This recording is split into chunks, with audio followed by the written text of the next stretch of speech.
and it's just life. I mean, that's all I have to say. Sadly, reading wasn't a priority in 2021 because I had so much other stuff to do, but I started reading again. I'm gonna do a lot better in 2022. I really hope to do a lot better, because there's so many books I want to read. There's so many books I want to read. So I'm gonna be doing my December wrap up and my January TBR. So first off, we have the Nancy Drew Diaries number 9. Yes, this is the clue at the Black Creek farm, and she solves the mystery at a organic farm where all the vegetables are mysteriously making everybody sick. It was good. It wasn't like the best one, but I gave this 3 stars. It was okay. Next, oh my gosh, this next book. I read Finding Father Christmas and Engaging Father Christmas by Robin Jones Gunn, and I absolutely love these books. They're amazing. I especially liked Engaging Father Christmas because it wasn't as much pressure and stuff. So what it is it follows the character Miranda as she goes and tries to find her father. She doesn't know who he is at all because her mom never told her, and by this time her mom's passed away. So she goes to England in search of her father, and it's just amazing. So that's in Finding Father Christmas. And then Engaging Father Christmas shows like the next Christmas after she meets her family. Like, it's amazing. This was 100% 5 stars. I loved it so much. Next, we have An Orphan's Wish by Melanie Dickerson. This is the 8th book in the Hagenheim series. This is a Aladdin retelling. And I actually started this months ago. I finished it in December, but I started it months ago. But this is sadly my least favorite out of the whole series. This one was 3 stars for me. Normally they're like 4, at least 4 stars. So, I'm sad this is my least favorite. It was still good. It was still really good. But it just didn't have the same flow as other books to me. And I didn't really seem like to connect to the characters as much as in her other books. But I'm still excited to read the next ones. So that was, and then technically I have started another book, but I will definitely not finish it before the other month. So technically this is kind of like transitioning into my January TBR. I'm currently reading oh my gosh, I will put the picture here because I cannot talk today. Anyway, beside the point. Can't say it. Lovely. I'm currently reading this book by C.B. Cook. So, currently reading that book, and even though it's a novella, basically, like, it's only like 200 something pages, I'm not going to finish it before tomorrow, which is January 1st. So, that is like the first book I want to finish in January. And then I have the next Nancy Drew Diaries, which is A Script for Danger. This is the 10th one in the series, so I would like to finish this in January. Then this book I've had on my TBR for a long time, and the reason I haven't read it is because it's big. It's big for me because like I haven't actually read any books over 400 pages, so this is over 400 pages, so this is big for me.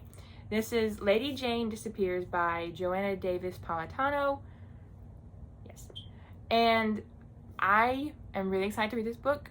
I've never read any kind of books like kind of like gothic. I've never read anything like that before.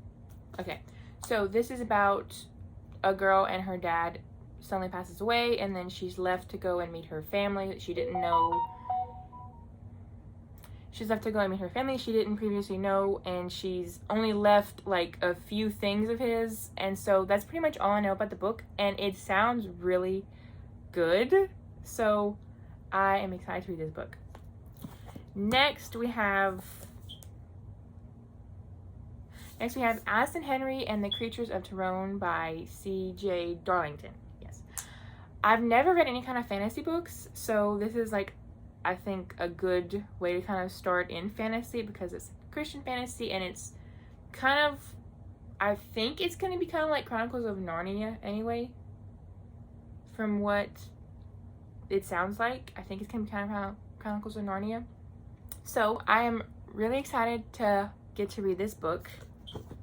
And then the next one is Day of Reckoning by Kathy Herman. This is the second in the Baxter series. I've read the first one, but I read it years ago, but I do remember it.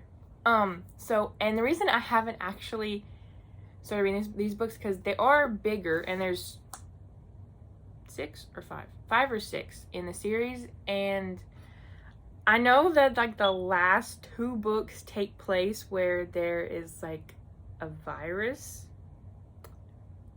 So, I mean, as you can probably understand, I didn't necessarily want to start reading it like last year, especially last year. So I think I'm okay enough to start reading them again now.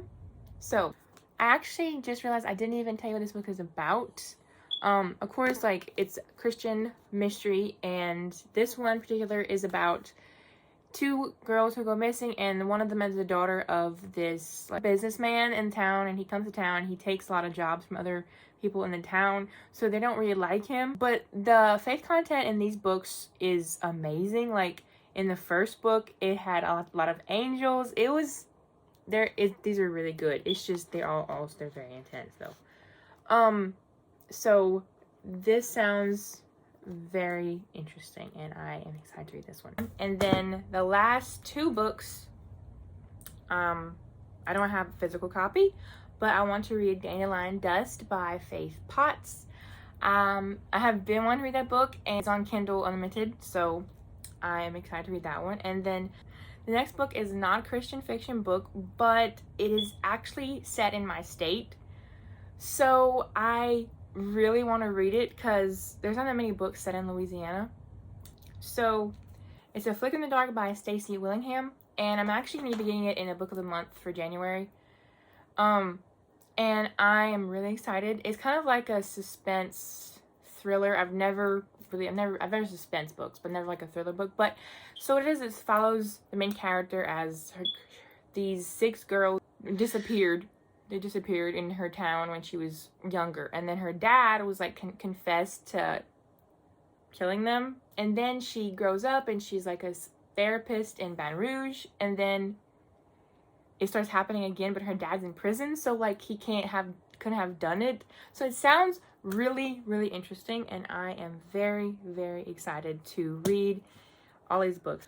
Okay, so that was my December wrap-up and January TBR, and I really need ideas for videos, because other than wrap-ups and TBRs, I'm not actually sure what other videos to make. I mean, other than like tags and stuff, but please give me ideas of videos to make, because I'm not really sure, because I'm still new to all the, booktube and everything. So please give me ideas, and I really hope you'll stick around, and I'll see you in my next video.